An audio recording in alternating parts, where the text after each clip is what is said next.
Bonsoir. L'URSS bousculée par le vent de l'histoire, près de 48 heures après l'échec du coup d'État, il est clair que rien ne sera plus comme avant en Union soviétique. Ce soir, Mikhail Gorbatchev a été hué par un millier de manifestants. Le Parti communiste est sérieusement mis en cause par le peuple et menacé de disparition par Boris Eltsine. Les purges touchent les principaux appareils d'État, l'armée, le KGB ou encore le Soviet suprême, et les symboles du communisme tombent les uns après les autres. L'image symbole tout d'abord de la journée à Moscou, c'est d'abord celle de Mikhail Gorbatchev et Boris Eltsine se serrant la main. Mikhail Gorbatchev qui s'est déplacé pour venir dans le fief du président de Russie, et ce n'est pas seulement une image, cela ressemble à une course de vitesse entre les deux hommes. Claire Sébastien. Levée de rideau au Parlement de Russie. Côte à côte, Boris Eltsine, Mikhail Gorbatchev. Ce dernier monte à la tribune.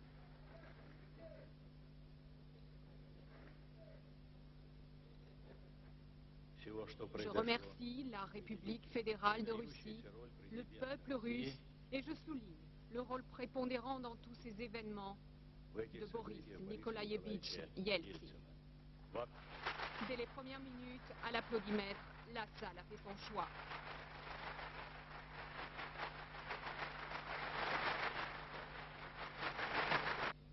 Premier acte, Mikhail Gorbatchev annonce alors la création d'un mécanisme de remplacement réciproque avec Boris Yeltsin. En cas d'empêchement de l'un d'entre eux, l'autre exercera ses fonctions. Réaction mitigée des députés russes. Deuxième acte, dans la main de Gorbatchev, le résumé de la réunion du cabinet des ministres du 19 août au moment du putsch. Je ne l'ai pas encore lu, dit Gorbatchev. Injonction d'Yeltsin, eh bien lisez-le donc. Rire. Troisième acte, des députés russes apostrophent violemment Gorbatchev. C'est vous qui avez besoin de nous et non le contraire, l'avez-vous enfin compris? Coup de théâtre, Yeltsin intervient alors et propose, pour détendre l'atmosphère, dit-il, une mesure extraordinaire. La suspension du Parti communiste de Russie. Applaudissements à tout rompre. Gorbatchev n'est pas d'accord. Cela devra être soumis au vote parlementaire. Fin d'une séance historique. Mikhail Gorbatchev en difficulté, mais vous allez le voir, ce sont en fait tous les acquis de la révolution d'octobre qui vacillent. Il vacille sous la pression du peuple soviétique, le peuple qui n'a pas quitté la rue et qui s'attaque depuis hier soir à tous les symboles du communisme. Des statues de Lénine ou du fondateur de la police secrète ont été déboulonnées, le Kremlin a été perquisitionné et la foule ne semble pas prête à s'arrêter. Anne Gouraud. Il était à l'origine du KGB. Félix Dzerzhinsky a été déboulonné de son socle hier soir sous les ovations de 10 000 personnes. Le symbole du régime totalitaire est redevenu une simple masse de fonte de 14 tonnes évacuée sous les insultes. Dans la foule, le musicien Rostropovitch a réalisé son souhait, être avec ses concitoyens pour assister à cette chute. J'ai une proposition à vous faire, ériger à cette place un monument à Solzhenitsyn.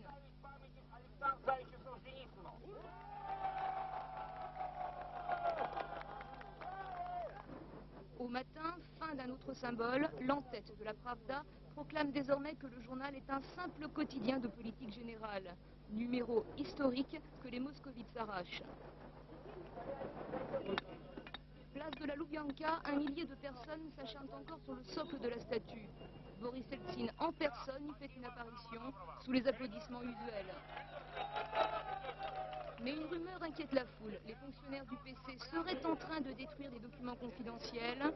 Plusieurs milliers de manifestants font une chaîne humaine autour du comité central en scandant la loi entre des mains propres.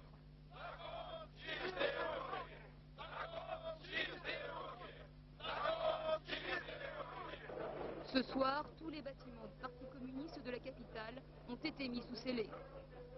Et autre signe de changement et changement d'importance, plusieurs nominations ont été annoncées aujourd'hui au sein même du gouvernement. À chaque fois, ce sont des postes clés, la défense, l'intérieur et le KGB, et c'est tout un symbole. Les trois hommes nommés aujourd'hui sont des hommes d'ouverture. Enquête avec les biographes du journal Le Monde, Anne Rongère et Edmé Poupard.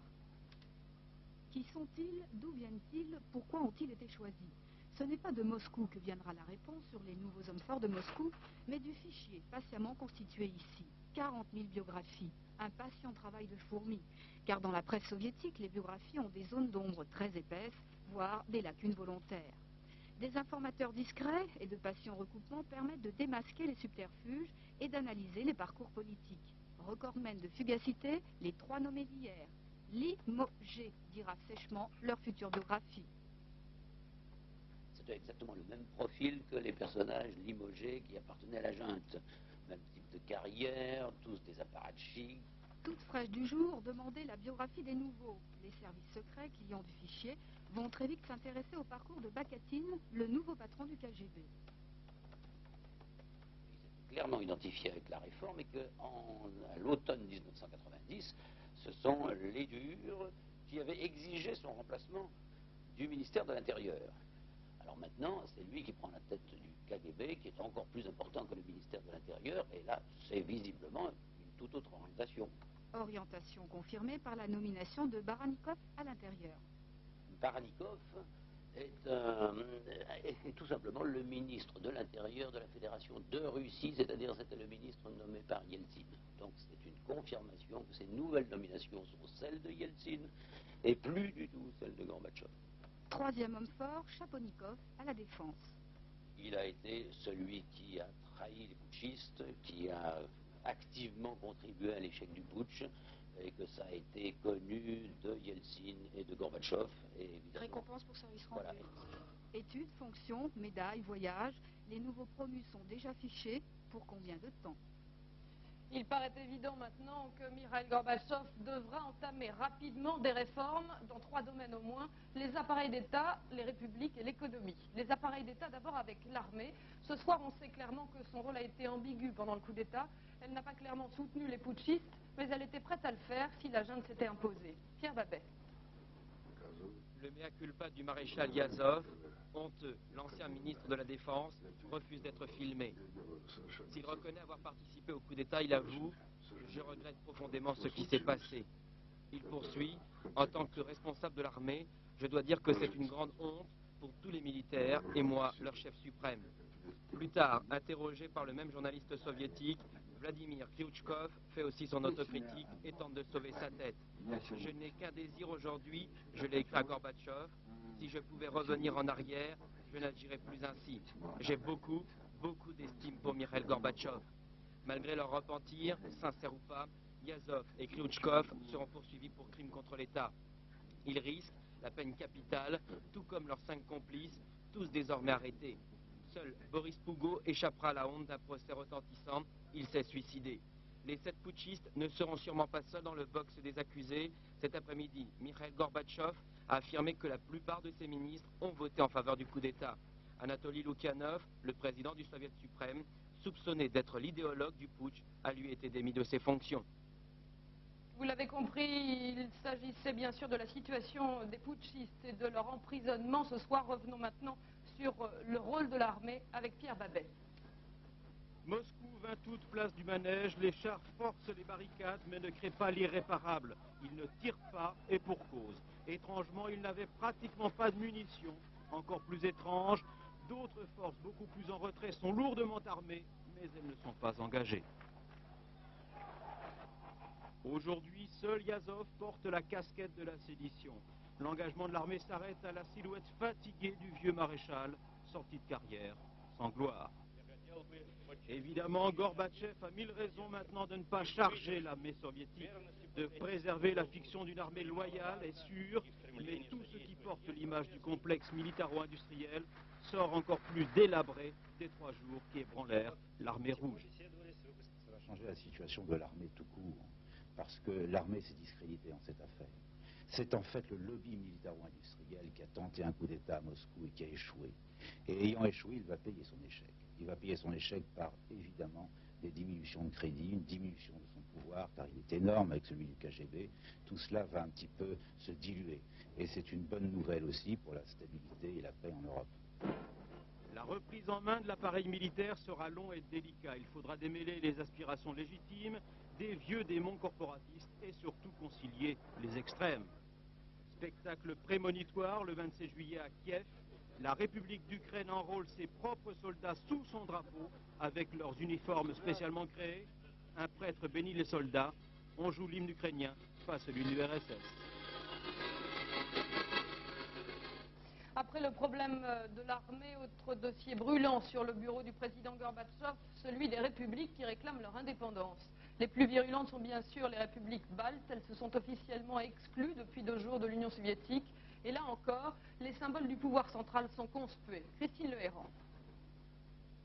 Les Baltes passent à la vitesse supérieure. Aujourd'hui à Riga, les députés, brandissant le drapeau letton, ont annoncé la mort du Parti communiste. Fin d'un règne, cet après-midi, les locaux du parti ont été vidés. Le PC letton a contribué au putsch, sans oublier qu'il faisait de l'ombre à l'indépendance. En Lituanie, le PC est aussi illégal depuis hier. En fait, pour les 3 républiques, ce sont 72 heures inoubliables qui leur ont donné un véritable élan indépendantiste. Les Lituaniens avaient déjà proclamé leur indépendance. Tour à tour, depuis mardi, leurs voisins lettons et estoniens ont annoncé la leur avec ferveur. Résistance farouche de la population, échec des militaires qui ont exercé une forte pression sur leur territoire, requête de ces républiques, la communauté internationale a réagi. Hier encore, à Washington, le représentant des 3 montait au créneau, réclamant une reconnaissance formelle. L'Allemagne veut maintenant inciter la CE à négocier avec les pays baltes dans la perspective de leur indépendance. Le président Bush va également dans ce sens, mais sans précipitation. Question de temps, alors, l'ambassadeur soviétique aux États-Unis a laissé entendre hier que ces 3 jours ont été favorables aux aspirations de ces républiques. Dernier problème primordial en URSS, l'économie. Paradoxalement, l'Union soviétique fait face à une grave pénurie, alors que c'est l'un des pays les plus riches du monde. En fait, tous les circuits de distribution sont bloqués. État des lieux et point de blocage avec Martine Thiebaud. L'Union soviétique, le plus grand pays du monde, richement doté par la nature, c'est aussi le plus grand réservoir de matières premières du monde. 10% des réserves de pétrole, 40% des réserves de gaz et de charbon. Mais il est une autre richesse. 300 millions d'hommes, un haut niveau de culture et de technologie. Pourtant, les usines ne produisent plus, les magasins sont vides, le système économique est gangréné par l'inflation et les dettes. Les blocages depuis le début de la perestroïka sont de plus en plus forts. L'entreprise ou l'économie fonctionne pour 80 à 90% selon les anciennes règles. Il s'est produit néanmoins quelque chose depuis 1987-1988, c'est que ces anciennes règles sont appliquées avec beaucoup moins de rigueur, beaucoup moins de fermeté, d'où une grande désorganisation de la vie économique et de la vie sociale. Le problème, c'est bien donc de passer du système bureaucratique ancien à un système de marché. L'ancien système bureaucratique, c'est la nomenclatura, c'est-à-dire des milliers de bureaucrates, propriétaires collectifs des entreprises. Il s'oppose bien sûr à l'instauration du système d'économie de marché qui les condamnerait à perdre le pouvoir. Reste alors une solution, que ces membres de la nomenclatura soient eux-mêmes les artisans de la privatisation des entreprises. Un système qui a déjà fait ses preuves dans d'autres pays de l'Est, mais qui ne va pas sans poser un problème moral qui, jusqu'à présent, a fait reculer Mikhail Gorbatchev. Et sur tous ces dossiers, la pression internationale s'est faite de plus en plus forte ces derniers mois. À peine la menace du coup d'État est-elle écartée que cette pression se fait à nouveau sentir. Pression appuyée de George Bush qui a même dressé la liste des réformes à engager. Philippe Pister. Premier vœu donc pour George Bush, règlement rapide du dossier balte. J'ai longtemps estimé que plus vite l'indépendance pourra être accordée aux États baltes, mieux ce sera. Bref, le président américain estime qu'il est temps d'engager de véritables négociations et au-delà, d'obtenir un bon traité entre Moscou et les républiques en général.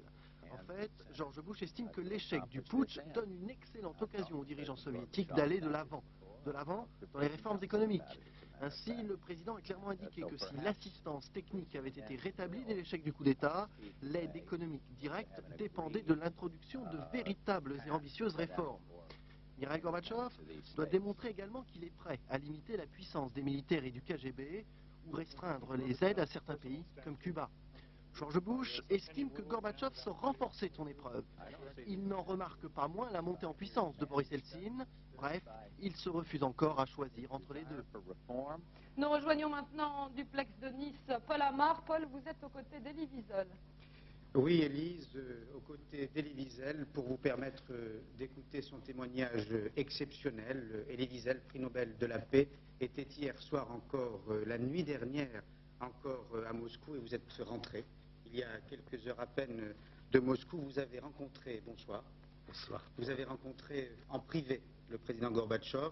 Vous avez suivi avec nous tout le début de ce journal, et vous avez été impressionné par ce reportage que l'on a vu dans le Parlement, où Gorbatchev a été bousculé aujourd'hui et où vous étiez hier même. Oui, hier j'étais assis dans le même Parlement et derrière moi il y avait Rostropovitch. Et en effet, on attendait Gorbatchev. Depuis 9 h du matin, heure de Moscou, on pensait qu'il allait venir. Ensuite, on a dit qu'il viendrait plus tard et finalement il n'est pas venu. Ensuite, on pensait qu'il viendrait à la manif. Il n'est pas venu. Et c'était clair qu'il y avait des problèmes graves, qui sont toujours entre lui et Boris Yeltsin. Dans ce Parlement, c'est Yeltsin qui est l'idole. C'est lui qui est le Dieu, l'oracle, le prophète, le grand chef. Et Gorbatchev, à côté de lui, n'est qu'un second. Alors, quand vous l'avez rencontré, vous, en privé, deux prix Nobel de la paix qui se rencontrent, comment l'avez-vous senti? Affaibli ou déterminé? Traumatisé. Et d'ailleurs, c'est vrai que c'est ainsi que la rencontre a été envisagée dès le début par le président Mitterrand, que deux prix Nobel de la paix se rencontrent. Moi, un homme sans pouvoir, je suis qu'écrivain, enseignant, j'enseigne, j'écris, je lis beaucoup, mais je n'ai pas de pouvoir politique, que je n'ai rien à voir, moi, dans la politique. Mais quand même, lui, le dernier prix Nobel de la paix, moi, en 86, et c'était normal qu'on se rencontre un peu, et c'était normal aussi que le président m'envoie déjà lundi en Union soviétique pour essayer de le rencontrer, de lui dire l'affection, l'estime que la France et le monde occidental tout entier avaient pour lui. Je l'ai trouvé traumatisé d'abord. Il y avait quelque chose en lui qui faisait mal. C'était un homme blessé. Après tout, la solitude de cet homme, comment la décrire? Il avait des amis, ce n'étaient pas ses amis. Il avait des proches, c'était loin de lui. Il a fait la carrière de pas mal de gens, et ces mêmes gens l'ont trahi. Alors justement, je vais m'adresser précisément à l'écrivain, à l'homme qui écrit aussi des romans. Il y a des mystères. Vous savez qu'il y a des soupçons terribles qui pèsent aussi sur Gorbatchev, sur ce vrai faux coup d'État peut-être. Ces soupçons ont été énoncés, je pense, par Shevardnadze, un homme très bien. Que vous connaissez? Que je connaissais, que je connais, que j'ai rencontré hier. Un homme très très bien. Et c'est lui qui a dit, à un certain moment au début, Gorbatchev, victime ou instigateur du complot. Et je respecte trop Shevardnadze pour ne pas prendre ses paroles au sérieux. Mais moi, personnellement, je n'arrive pas à le croire. C'est trop machiavélique.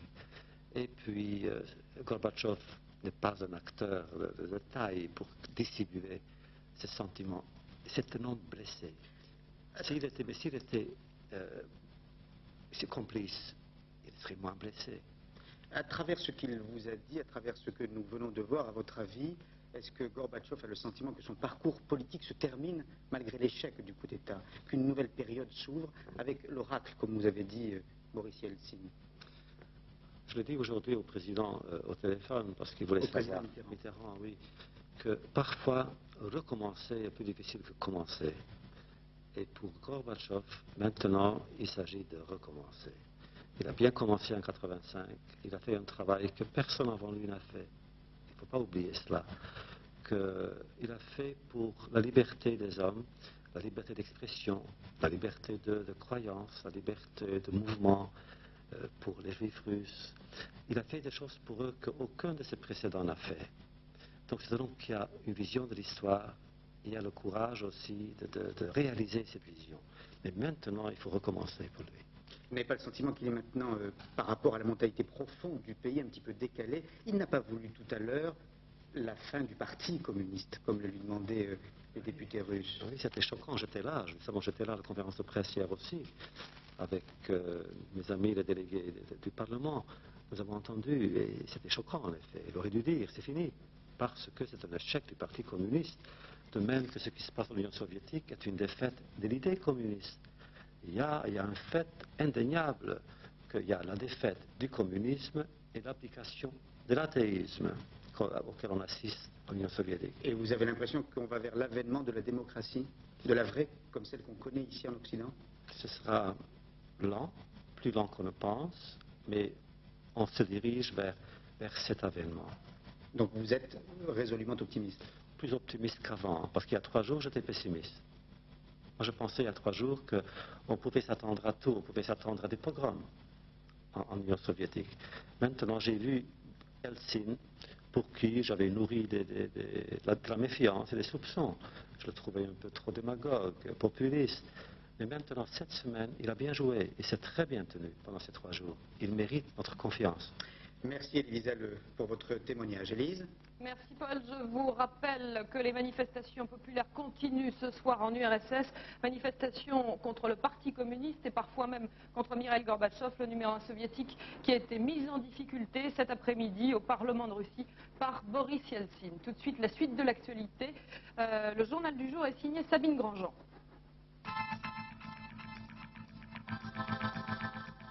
Hier soir, le quartier new-yorkais de Brooklyn a été une nouvelle fois le théâtre de sanglants affrontements entre communautés noires et juives. Ces émeutes qui se répètent tous les soirs depuis lundi ont déjà fait 115 blessés. C'est un banal accident de voiture qui a mis le feu aux poudres. Il y a 5 jours, il avait coûté la vie à un jeune enfant noir. Une fusillade a fait 1 mort et 2 blessés hier dans le 3e arrondissement de Marseille. Elle a éclaté au siège d'un club de motards fans de Harley Davidson. Les 3 membres du club regardaient la télévision quand ils ont été atteints par les projectiles. Les meurtriers se sont enfuis immédiatement. Un différend d'ordre financier serait à l'origine de la tuerie. Ali Vakili-Rad, l'un des assassins présumés de Chapour Bakhtiar, a refusé la procédure simplifiée d'extradition vers la France. Les autorités françaises devaient transmettre aujourd'hui une demande formelle d'extradition à la Suisse. Cette procédure pourra durer quelques mois. Pour le moment, Ali Vakili-Rad n'a pu être interrogé sur le fond de l'affaire par le juge d'instruction français qui s'est rendu hier à Genève.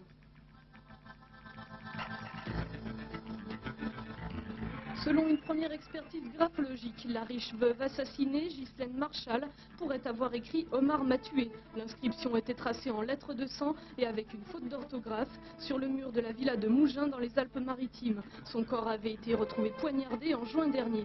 Une autre expertise sera prochainement ordonnée par le juge chargé du dossier à la demande de l'avocat du jardinier Omar Radad. Un réseau de travailleurs clandestins démantelé dans l'Hérault. Des grandes entreprises de bâtiments et travaux publics faisaient appel à des entrepreneurs turcs de la région qui eux-mêmes employaient des ouvriers clandestins turcs. 39 d'entre eux ont été arrêtés. Le trafic est évalué à 200 millions de francs. En sport, 2e médaille d'or pour la Française Catherine Plevinski au championnat d'Europe de natation. Elle s'est imposée cette fois dans le 100 mètres papillon. Plevinski qui domine littéralement ces championnats pour la France. Serge Dian. Au départ de la finale du 100 mètres papillon, Catherine Plevinski est très confiante. Elle a réalisé le matin le meilleur temps des séries avec plus d'1 seconde d'avance sur la néerlandaise Inge de Bruyne. Après un bon départ et une mise en action très tonique, Plevinski, ici au centre de l'écran, prend le commandement pour ne plus le lâcher. Très déçue de ses performances au dernier championnat du monde de Perth, la Française était partie en voulant gagner bien sûr, mais surtout réussir un bon chrono à 1 an des Jeux Olympiques. Plevinski passe aux 50 mètres en 28,79, puis s'envole vers une victoire facile. Malheureusement, à l'arrivée, son temps sera moyen, 1 minute et 32 centièmes, mais elle termine tout de même avec plus d'1 seconde d'avance sur De Bruyne et la Suédoise Lundin. Catherine Plevinski conserve donc son titre de championne d'Europe du 100 mètres papillon. La Savoyarde va maintenant tenter dimanche de remporter le 50 mètres nage libre afin de terminer en beauté ses championnats d'Europe. Pour terminer, la journée mondiale pour la paix, elle est marquée en France demain par la présence du Dalai Lama. Il est arrivé depuis quelques jours à Léon-sur-Vézelle, en Dordogne, et des milliers de bouddhistes affluent sur place dans l'espoir de rencontrer leur Dieu vivant. Reportage de Didier Auriac et Philippe Jasselin. Entre Périgueux et Sarlat, à Saint-Léon-sur-Vézère, en pleine Dordogne, tout près des grottes préhistoriques, une apparition. En robe safran, le Dalai Lama, l'océan de sagesse, la principale figure du monde bouddhiste. Un véritable dieu vivant pour les centaines de personnes venues assister à ses enseignements. C'est le cadeau du ciel sur la terre. Hein. C'est un bon homme, dans le sens où on peut dire quelqu'un qui est bon, qui sème la bonté de notre cœur, de chacun, tout haut, avec des enseignements extrêmement simples, extrêmement aidants. C'est comme si c'était un maître d'école. Un maître d'école très protégé, véritable chef d'État en exil depuis son départ forcé du Tibet, voilà 32 ans. Le Dalai Lama sillonne le monde avec une escale cette semaine en Dordogne en présence de milliers de fidèles habités par la même paix, par la même compassion à l'égard d'autrui. Être bouddhiste, ça ne veut pas dire porter une robe, faire des prières. Être bouddhiste, ça signifie être en paix avec soi-même essentiellement et avoir un esprit calme. Un art de vivre enseigné par les moines des 4 centres bouddhistes installés dans cette région de Saint-Léon. Des moines à la recherche de la sagesse, guidés par un chef spirituel au discours simple, bien loin des fanatismes religieux. Comme dans toutes les religions, ce qui compte, c'est la compassion, le pardon, ce genre de sentiment. Mais en fait, le bouddhisme, proprement dit, c'est très simple. Si vous pouvez aider quelqu'un, vous le faites. Si vous ne pouvez pas, vous ne faites rien pour lui nuire. Le fondement du bouddhisme, c'est ça.